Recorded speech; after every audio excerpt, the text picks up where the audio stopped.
Jeffrey, may I ask, how have you received this gift? How do you remember all these poems? Well, okay, very good question. I think I got a fairly good answer for that one. Okay, in July of 1988, I suffered from a traumatic brain injury, and I spent 12 days in Henry Ford Hospital in a coma.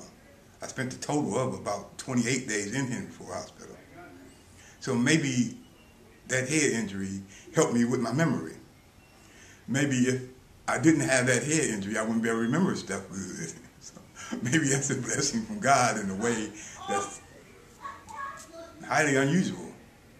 You know, it wouldn't seem likely that a person suffering from a head injury can remember stuff for 4 or 5 or 6 or 7 or 8 years.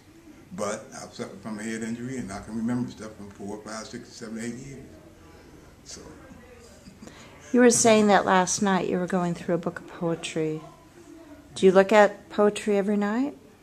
Not every night, but out of 7 nights, I'm looking at poetry 5 nights out of 7, on average. On average.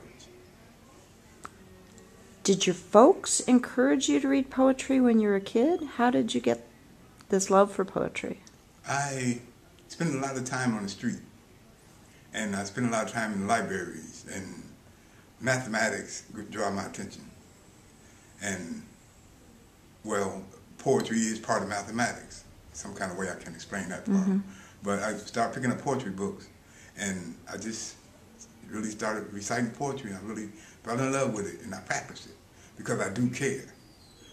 You know, I really do like poetry. I'm not just doing it because people like to hear me say it, or, you know, I just really enjoy it.